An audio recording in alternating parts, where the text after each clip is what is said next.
नमस्कार, आप देख रहे हैं व्हाइट पेपर। मैं हूं आपके साथ आशा सरमाल। चलिए शुरुआत करते हैं व्हाइट पेपर की बड़ी खबर के साथ ही शुरुआत करते चले कि क्या एनआरसी अब भारत के अंदर लागू होनी चाहिए या नहीं, ये बड़ा सवाल। और साथ ही साथ देश में रह रहे बाहरियों पर अब कार्रवाई करना जरूरी है। बांग्लादेशी और रोहिंग्याओं पर यह कार्रवाई होना जरूरी है।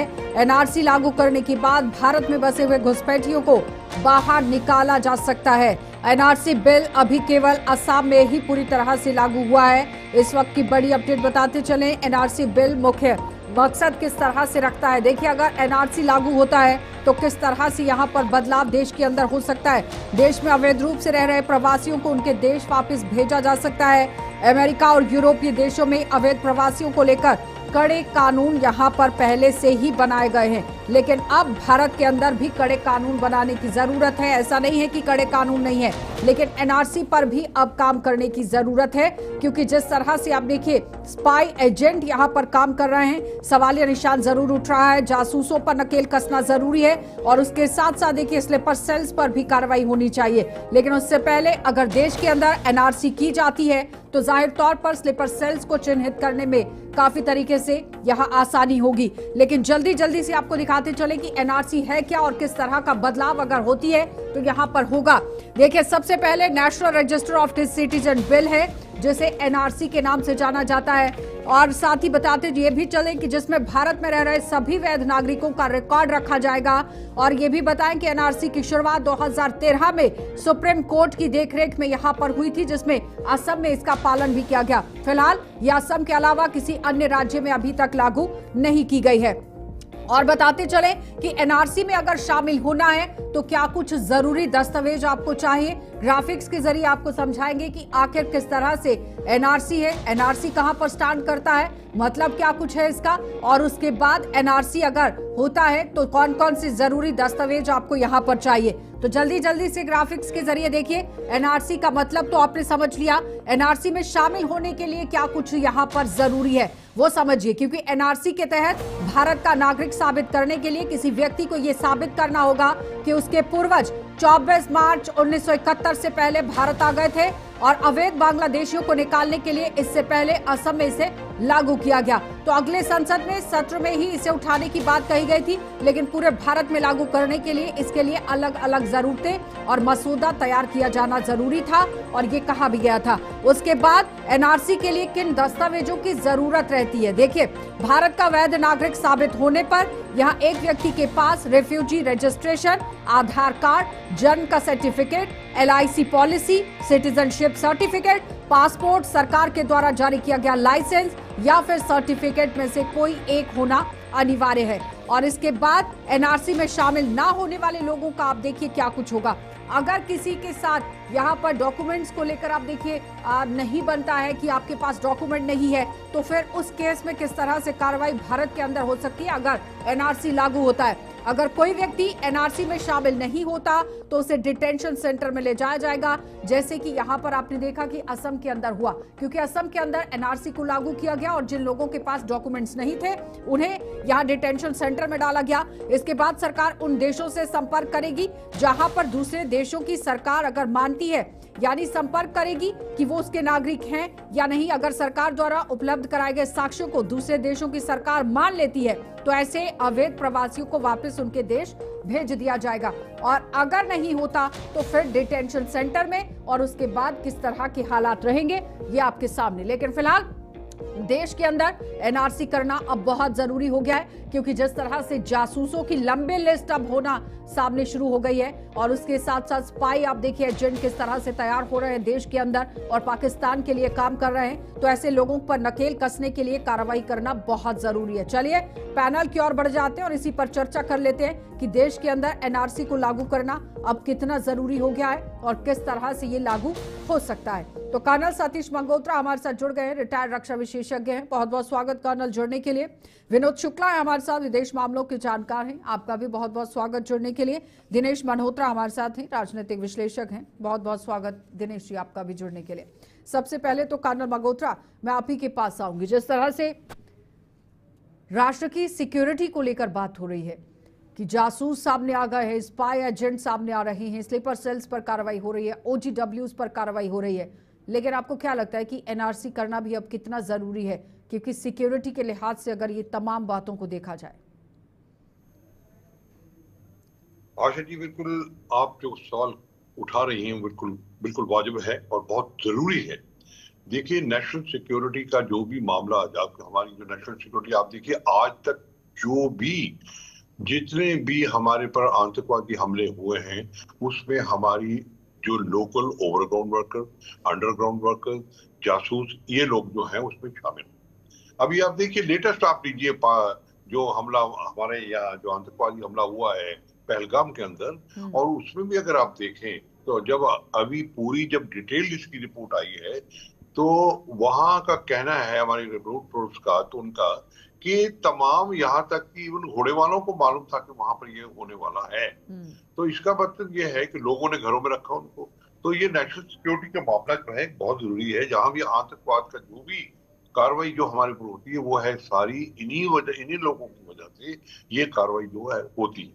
तो ये निहायत जरूरी है कि इसको आइडेंटिफाई किया जाए, निकाला जाए। और ये आप जानती हैं कि 1971 तब से ये लोग जो आना शुरू हुए हैं बांग्लादेश की, और हमारी सरकार की केयरलेसनेस थी कि इनको उस वक्त जो है जब लड़ाई खत्म हो गई, और उस वक्त तो रिपोर्ट इनको वापस करना चाहिए था, जबकि उन लोगों ने वहां पर अपनी आकर कॉलोनियां बना ली हैं। अभी आप अगर सिलीगुड़ी में जाएं तो आप हैरान होंगे कि लगता है कि एक मिनी बांग्लादेश क्या बच चुका है।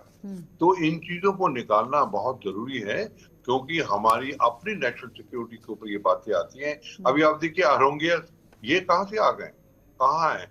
और दूसरी जो नकेल कसने की जरूरत है वो ये है कि जो इनको गलत मतलब डॉक्यूमेंट बना के देते हैं हमारे जो लोग हैं इनसाइड, जो कि डिपार्टमेंटल जो लोग जो हैं, जो इनको मदद करते हैं, जो इनके डॉक्यूमेंट बनाते हैं, आधार कार्ड बनाते हैं और इनके और कई डॉक्यूमेंट जो प्रूव करने के लिए बनाते हैं। आप देखिए, आपने अभी बताया कि कुछ डॉक्यूमेंट इनको जरूरत होगी, आप देखिएगा कि डॉक्यूमेंट जाली बनने शुरू हो जाएंगे। तो ये इसके ऊपर भी एक साइड बाय साइड नकेल करने की बहुत जरूरी है कि उनको भी पकड़ा जाए कि जो ये डॉक्यूमेंट गलत बनाने वाले लोग। हाँ, ठीक है विनोद जी, अब यहाँ पर बात आ जाती है अंतर्राष्ट्रीय स्तर की, कि अगर ये दूसरे देशों से हमारे देश में आए हैं, जिस तरह से बांग्लादेशियों की बात कर लीजिए, रोहिंग्या की बात कर लीजिए, अलग अलग देशों से आकर भारत के अंदर लोग बस रहे हैं। अब ये कहा गया है कि जिसके पास डॉक्यूमेंट्स नहीं है तो उसे डिटेन कर दिया जाएगा, डिटेंशन सेंटर में रख दिया जाएगा, और फिर बात की जाएगी उन देशों के साथ कि ये आपके अगर प्रवासी हैं तो आप लेना चाहते हैं, अगर नहीं लेना चाहते हैं तो फिर उसके बाद की कार्रवाई क्या कुछ रहेगी? देखिए आशा जी, हमारे देश में केवल बांग्लादेशी और पाकिस्तानी घुसपैठिए नहीं है। हमारे देश में अफगान और बहुत सारे मिडिल ईस्ट के ऐसे जो ट्रबल टॉर्न जिनको देश बोला जाता है, वहां के भी लोग हैं जो यहाँ इलीगल तरीके से, जिनका वीजा एक्सपायर हो गया, रह रहे हैं। और सबको मालूम है ये संख्या जो है लगभग 4 करोड़ के आसपास है। आपने जो प्रश्न किया कि इनको बाहर कैसे भेजा जाएगा, और इसको जिन देशों में भेजा जाना है वो लोग इसको एक्सेप्ट करेंगे कि नहीं करेंगे, निश्चित तौर पर ये एक बड़ा चैलेंज है। और इस चैलेंज को सरकार को अपने स्तर से डील करना पड़ेगा और सख्ती के साथ ये करना पड़ेगा। जिन देशों के ये नागरिक पाए जाते हैं वहां भेजा जाए। देखिए, कुछ चीजें होती हैं जिनको आप सख्ती के साथ अगर नहीं निपटिएगा, बेसिकली जो डिजाइन है, जिस डिजाइन के तहत इनको यहाँ पर शरण दिया जाता है और इनको इनका वोटर आई कार्ड वो बनाया जाता है, उसके पीछे एक कारण ये है कि ये वोट बैंक बन जाते हैं। अगर उस वोट बैंक के जो बेसिक कॉन्सेप्ट है उस पर आप हमला कीजिएगा, जो भी लोग इस तरह के हैं उनके वोटिंग राइट्स नहीं होंगे, इस तरह का कुछ प्रोविजंस आप बनाइएगा। और उन देशों के साथ सख्ती से निपटना पड़ेगा कि अगर आप अपने लोगों को एक्सेप्ट नहीं कीजिएगा तो हम आपके साथ ट्रेड नहीं करेंगे, आपके साथ हम रिलेशंस वो करेंगे, आपके साथ डिप्लोमेटिक रिलेशंस तोड़ेंगे। आपको सख्ती से निपटना पड़ेगा। बहुत सारे देशों की इतनी जनसंख्या नहीं है जितनी हमारे पास घुसपैठिए हैं, और घुसपैठिए केवल अंदर से जब तक उनको फैसिलिटेट नहीं किया जाता है, अंदर से उनको सहूलियत नहीं दी जाती है।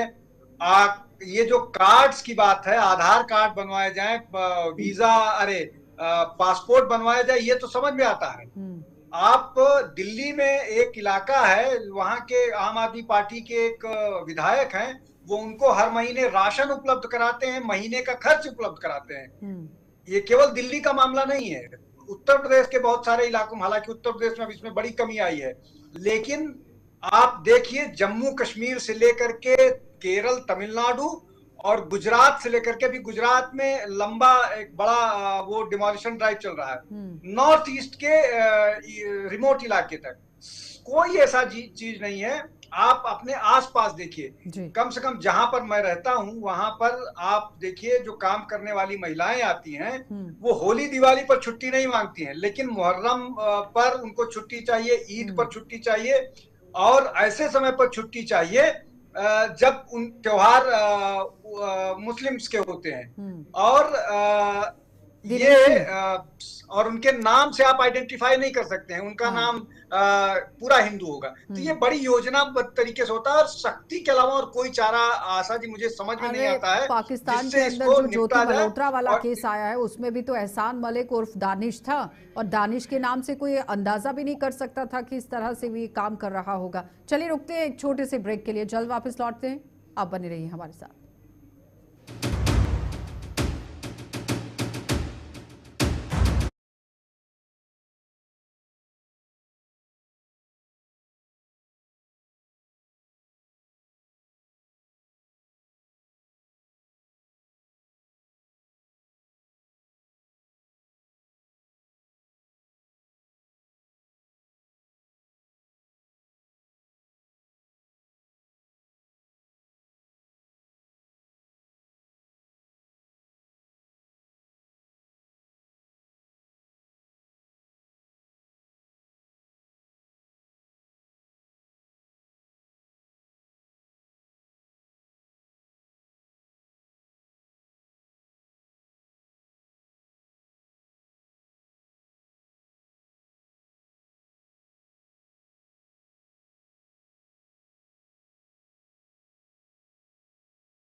चलिए दिनेश जी, आप ही के पास आऊंगी सीधा। जिस तरह से विनोद जी ने कहा कि कई ऐसी पॉलिटिकल पार्टीज हैं जो इन लोगों को संरक्षण दे रही हैं, खाने पीने का सामान मुहैया करा रही है, डॉक्यूमेंटेशन भी हो रही है, उस पर अब कहीं ना कहीं चेक लगाने की ज़रूरत है कि अपनी वोट बैंक की पॉलिटिक्स को एक साइड पर रखकर देश की सुरक्षा को लेकर काम करने की ज़रूरत है हर एक पार्टी को। देखिए आशा जी, मेरी आवाज़ आ रही है आपको? जी। सबसे इम्पोर्टेंट चीज़ आशा जी कि पहले, आज से अगर हम देखें कि 1 साल पहले जो डेवलपमेंट थी, जितने भी यहाँ पे जो स्पेशियस बैठे हुए थे, तब इतना सीरियस मसला नहीं था। लेकिन जब से बांग्लादेश में एक ऐसी सरकार आई है जो बार बार ये चैलेंज दे रही है भारतीय इंडियन स्टेट को कि हम जो इंडिया का चिकन नेक है उसको हम चौक कर सकते हैं, उसके बाद मुझे लगता है जब एनआरसी और सीएए को इम्प्लीमेंट करना, स्ट्रिक्टली इम्प्लीमेंट करना बहुत जरूरी है, क्योंकि अब ये नेशनल सिक्योरिटी का मुद्दा बन गया।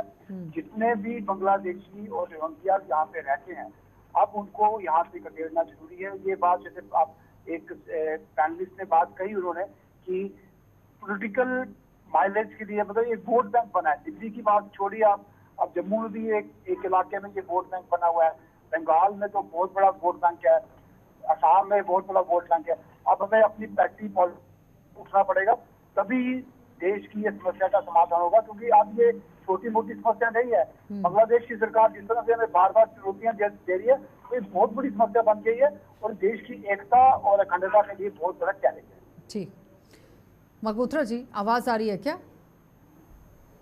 विनोद जी, एक सवाल आपसे, जिस तरह से देश की सुरक्षा और राष्ट्र सर्वोपरि को लेकर काम करने की जरूरत है, लेकिन जो पॉलिटिकल पार्टीज की तरफ से बार बार सियासत करने की कोशिश की जा रही है, चाहे वो डेलीगेट्स को लेकर हो, राहुल गांधी बार बार सवाल उठा रहे हैं कि विदेश मंत्री की तरफ से पहले से ही क्यों जानकारी दे दी गई थी, जो कि एमए की तरफ से ये साफ क्लियर कह दिया गया, एस जयशंकर की तरफ से भी, कि सिर्फ ये बताया गया था कि अगर आतंकवाद को खत्म नहीं किया जाता पाकिस्तान की तरफ से, तो फिर आतंकी ठिकानों को खत्म किया जाएगा, आतंकवाद पर प्रहार किया जाएगा। लेकिन जिस तरह से पार्टी पॉलिटिक्स देखने को मिल रही है देश के अंदर, कितनी बड़ी चुनौती हमारे लिए हो सकती है, क्योंकि अब सबको एकजुट होना कितना जरूरी रहेगा इंटरनेशनल प्लेटफॉर्म की भी अगर बात करें तो, क्योंकि बात तो आपको इंटरनेशनल प्लेटफॉर्म पर ही रखनी है। देखिए आशा जी, हिंदी में एक या सामान्य तरह से एक बात कही जाती है भारत के राजनीतिक समीकरण में कि यहाँ के पॉलिटिशियंस को एक प्लेटफॉर्म पर लाना जहां पर मुस्लिम वोटर्स की बात हो, वो वैसा ही है जैसा मेढक को तौलने जैसा। तो ये लगभग वैसी ही सिचुएशन है कि ये एक साथ नहीं आएंगे, इसलिए सबका अपना पॉलिटिकल इंटरेस्ट है, इनको मुसलमानों का वोट चाहिए। अब आपको मैं एक दूसरा उदाहरण समझाता हूँ। सीएए कानून जो था वो उन लोगों के लिए था जो परसिक्यूटेड माइनॉरिटीज हैं बांग्लादेश, पाकिस्तान और अफगानिस्तान में, उन लोगों के लिए कानून बनाया गया था और पूरा देश जला दिया था इन लोगों ने, ये कह करके कि इससे मुसलमानों की नागरिकता छिन जाएगी। तो ये जो नैरेटिव बनाने वाली बात है ये मुसलमानों को अच्छा, दूसरा ये बात है, अब जैसे वक्फ को लेकर के विरोध चल रहा है, अगर ये अभी ऑपरेशन सिंदूर का मामला नहीं होता तो वो लोग सड़कों पर होते। दिक्कत ये है कि जिन लोगों को इसके लिए मोबिलाइज किया जाता है वो बिना सोचे समझे कि क्या जिस प्रोटेस्ट के लिए वो जा रहे हैं वो सही है या उसमें उनकी कोई जिम्मेदारी बनती है या नहीं बनती है, तो ये एक बड़ी समस्या है। तो जब तक इस सब बातों को एक्सप्लेन नहीं किया जाएगा लोग समझेंगे नहीं, और इसको समझने के लिए कम्युनिटी के अंदर से लोगों को एक्सप्लेन करना पड़ेगा, जिसकी संभावनाएं बहुत कम है। हालांकि थोड़ा बहुत, लेकिन उस पर काम करना जरूरी है विनोद जी, क्योंकि अगर आज अखंडता और एकता नहीं दिखाई गई है तो फिर आने वाले समय में और घोर यहाँ पर परिणाम देखने को मिल सकते हैं। मल्होत्रा जी, अब सवाल यहाँ पर सिक्योरिटी को लेकर जिस तरह से हो जाता है, विनोद जी कह रहे हैं कि एक नैरेटिव बिल्ड करने की कोशिश हो रही थी कि मुसलमानों को देश से बाहर निकालने की कोशिश होगी एनआरसी के थ्रू। समझना जरूरी है कि सिक्योरिटी को लेकर काम किया जा रहा है, जिसके पास दस्तावेज नहीं होंगे सिर्फ वही डिपोर्ट होंगे, जो यहाँ के मूल निवासी होंगे उनके साथ कुछ नहीं होने वाला है। अच्छा जी, ये तो बहुत पहले क्लियर किया जा चुका है कि ऐसा वो कानून नहीं है कि जिसके पास, देखिए जो ओरिजिनल डॉक्यूमेंट अपने 1947 से या प्री पार्टीशन से लेके बैठे हैं और वो ओरिजिनल लोग हर मोहल्ले वाला जानता है कि ये ओरिजिनल है या कि ये जाली है। अभी आप देखिए, आप जम्मू में लीजिए, कहाँ से औरंगिया आ गए, कभी सुना था हमने बचपन में कभी नहीं सुना है कि ये औरंगिया लोग हैं। आज आप देखिए कि वहां उनके मोहल्ले बच गए हैं, उनको बना के अकोमोडेशन दी जा रही है, उनके आधार कार्ड बनाए जा रहे हैं। तो कौन है ये लोग? अब हमको ये जो कंफ्यूजन है सीए एनटी, ये भी इसको बंद करना होगा और very strongly on one this thing को आना है इस प्लेटफॉर्म पे कि हमको ये सख्ती से इस कानून को लागू करना है, तभी ये होगा, नहीं तो नहीं होगा, क्योंकि ये हमारे यहाँ ये चलता रहेगा और हमको दोनों तरफ से आना पड़ेगा। जो जाली काम करने वाले हैं डॉक्यूमेंट के ऊपर, उनके ऊपर भी बड़ी सख्ती से हमारे को हथौड़ा चलाना पड़ेगा। और बाकी जो कंसंट्रेशन कैंप्स है, जैसे आप कह रहे हैं कि हम लोग अपने कैंप्स में इनको ले आएंगे, तो उस कैंप्स में हम लोग एक धर्मशाला बना लेंगे। आपके पास 2 लाख 3 लाख आदमी, जैसे हमने 92 में बांग्लादेशी का कैंप लगाए थे, तो वो कैंप तो हमारे सालों साल हमारा तो हालत तो वही नहीं। उस पर तो ये कह भी दिया गया ना कि भारत कोई धर्मशाला तो नहीं है कि कहीं पर किसी को जगह नहीं मिल रही है तो आकर आप भारत के अंदर बस जाइए। धर्मशाला नहीं है कि तो धर्मशाला में लोगों को लाने वाले लोग जो हैं उनको पहले हमें उनको भी पकड़ना है, क्योंकि धर्मशाला में अगर कोई आया है और उसके फिर आराम से रहने के बाद उसके डॉक्यूमेंट बनाए, आपने देखा होगा एक नैरेटिव चल रहा है और नेपाल से फिर आता है, वो धीरे धीरे अंबाला पहुंचता है, अंबाला से फिर वो उधर जाता है, फिर उसके सब धीरे धीरे धीरे करते करते वो अपनी जगह पर पहुंच जाता है। तो ये चीज जो करने वाले यहाँ पर हैं, दिनेश जी, अब एक बात यहाँ पर भ्रष्टाचार के साथ भी जुड़ जाती है कि पैसे लेकर आप फेक डॉक्यूमेंट अगर बनाकर दे देते हैं तो फिर इन लोगों को एक जगह मिल जाती है बैठने के लिए। ऐसे लोगों पर भी अब कार्रवाई करना जरूरी है, बहुत जरूरी है। इनके नटपुट टाइप करना बहुत ही जरूरी है।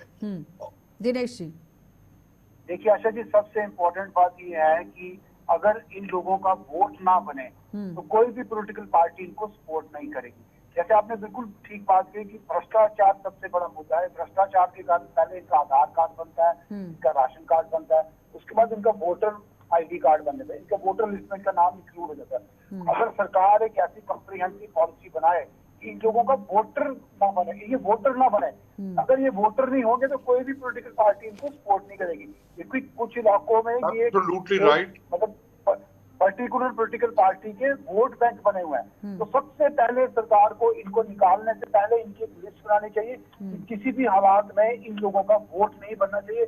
अगर वोट नहीं बनेगा तो कोई भी पॉलिटिकल पार्टी इनको सपोर्ट नहीं करेगी, क्योंकि सभी पॉलिटिकल पार्टी को लगता है कि हमारे वोट बैंक बन जाएंगे, हम इनको सपोर्ट करते हैं। तो मुझे लगता है सबसे पहले, लेकिन देश की सुरक्षा के लिए अगर वो खतरा बन रहे हैं तो फिर कौन सी वोट की पॉलिटिक्स यहाँ पर बच जाती है? विनोद जी, अब सवाल उन लोगों पर उठ जाता है जो लोग बॉर्डर पार कराते हैं। ऐसे एजेंट्स पर भी अब कार्रवाई करने की जरूरत है, चिन्हित करने की जरूरत अब नौबत आ गई है।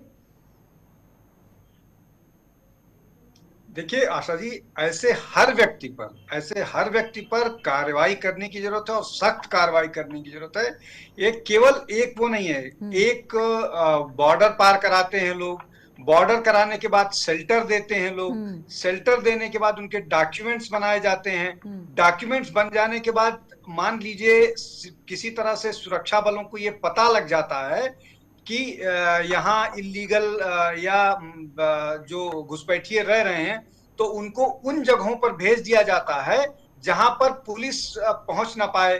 पुलिस रेड करती है तो पुलिस पर पत्थरबाजी की जाती है। तो ये एक बड़ा सा नेक्सस है, ये बड़ा सा नेक्सस उसी माइंडसेट से काम करता है जो ये माइंडसेट है कि इस देश में डेमोग्राफी बदलो। डेमोग्राफी बदल करके, कई बार टीवी डिबेट्स में आप देखिएगा कि आज से 40 साल बाद या 50 साल बाद या 2047 में हमारी पॉपुलेशन इतनी हो जाएगी, उसके बाद हम ऐसा करेंगे। बहुत सारे लोगों ने ये भी बोला था जब राम मंदिर बना था कि आज से 100 साल बाद जब हमारी पॉपुलेशन ज्यादा हो जाएगी तो हम राम मंदिर तोड़ के फिर ऐसा करेंगे। तो ये वो जहनियत है, ये वो मानसिकता है जो इस फिराक में बैठी हुई है, जो एक ये डेमोग्राफिक चेंज का पूरा कार्यक्रम चलाए हुए है। और ये पूरा का पूरा मतलब एक चेन को तोड़ने की जरूरत है। जो बॉर्डर पार करा रहे हैं, जो शेल्टर दे रहे हैं, फिर खाने पीने का सामान दे रहे हैं, फिर पुलिस से बचाकर उन्हें रख रहे हैं, डॉक्यूमेंटेशन करवा रहे हैं। मगोत्रा जी कुछ कह रहे हैं। दिनेश जी के साथ सहमत हूँ। आशा जी, इसका सबसे बड़ा फार्मूला जो मुझे लगता है वो यही है कि अगर हम वोटिंग राइट खत्म कर दें इन लोगों के, और वो वोटिंग राइट उसी वक्त दिया जाएगा जब उसको डॉक्यूमेंट चेक हो जाते हो, ये पक्का रजिस्टर में उसका नाम आ जाता है। I think this is the best answer. मैं कहूंगा कि गवर्नमेंट से अपील करूंगा कि ये सबसे पहले अगर ये लागू किया जाए, और उसके साथ साथ जो दूसरी कार्रवाई आपने अभी 1 2 की है कि उनको पकड़ना, जो डॉक्यूमेंट्स बनाने वाले हैं, पार करवाने का, सरहद पार करवाने वाले हैं, लोगों को बसाने वाले हैं, ये तमाम आइडेंटिफिकेशन हो सकती है। पर वोटिंग राइट एक जो है, जो इनका लेना, वो एक बड़ा भारी हथौड़ा इनके ऊपर ही नहीं बल्कि तमाम उन पॉलिटिकल पार्टीज के ऊपर होगा जो इनको संरक्षण देती हैं, और ये निहायत जरूरी है।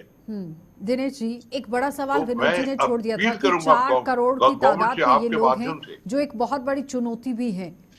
लेकिन अगर हम एग्जाम्पल के तौर पर देखें तो पाकिस्तान से 5 लाख महिलाएं आती हैं, 25 लाख बच्चे हो जाते हैं, और पता नहीं कितनी आबादी उनकी यहाँ पर हो जाती है, और पूरी तरह से वो स्कीम्स का भी फायदा उठा रहे हैं, लेकिन कर क्या रहे हैं? बिल्कुल, पर चीज ये है कि उन्होंने, मगोत्रा जी एक सेकेंड, दिनेश जी देखिए आशा जी, कल जो सुप्रीम कोर्ट ने एक ऑब्जर्वेशन दी है, मुझे लगता है वो माइलस्टोन बन सकती है। कल सुप्रीम कोर्ट ने श्रीलंका के एक जो फॉर्मर टेररिस्ट था, उसने शेल्टर लेने की कोशिश की, अप्लाई किया सुप्रीम कोर्ट ने ऑब्जर्वेशन दी कि भारत कोई धर्मशाला नहीं है। मुझे लगता है ये हिस्टोरिकल बन सकती है, माइलस्टोन बन सकती है, अगर इसी सुप्रीम कोर्ट की ऑब्जर्वेशन को लेकर सरकार एक पॉलिसी बनाए कि जितने भी इलीगल लोग यहाँ पे रह रहे हैं, घुसपैठी हैं, उनको यहाँ से निकाला जाए। जैसे मैंने कहा, सबसे पहले इनका वोटर लिस्ट से इनका नाम निकाला जाए, तो बस सब कुछ ठीक हो जाएगा। तो मुझे लगता है सबसे पहले यही करना पड़ेगा। बार बार एक ही सवाल आ रहा है कि अगर वोटर लिस्ट से इन लोगों का नाम निकाल दिया जाए तो सारी समस्याएं यहाँ पर खत्म हो जाती हैं।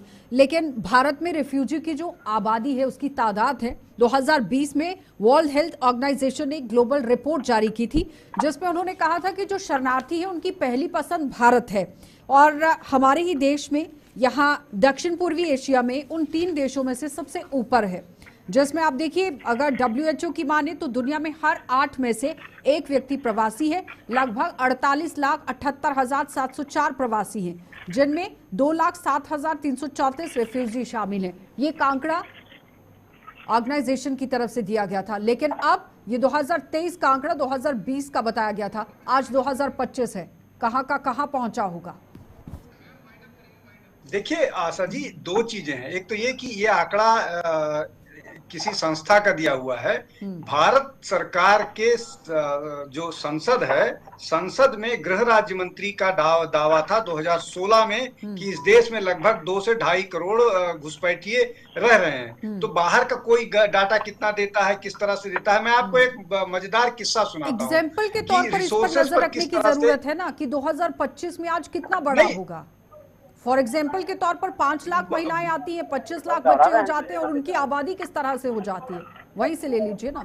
जल्दी नहीं, वो मल्टीप्लाई होता है, वो मल्टीप्लाई होता है। रोहिंग्यास जो कहा जा रहा है कि 40,000 थे, वो 40 का 1.5 लाख 2 लाख के आसपास होंगे, इसलिए कि सबके पास 8-8 10-10 बच्चे हैं। सारी रिपोर्ट्स आ गई। उसका मैं आपको उदाहरण बताता हूँ। जो बात कही जा रही है कि उनको निपटा कैसे जाए, और इनकी पहली पसंद भारत क्यों है, ये भारत आएंगे और कोई रिपोर्टर इनके बारे में पूछने जाएगा कि आप जो आपको जितने दिन आपको रहना चाहिए उससे एक्सीड कर गए हैं, तो वो रिफ्यूजी या वो घुसपैठिया बोलेगा कि तुम दलाल हो, पत्रकार को दलाल बोलेगा, और वो यहाँ पर इलीगल तरीके से रह रहा है, उसको लोग प्रोटेस्ट करें। ठीक,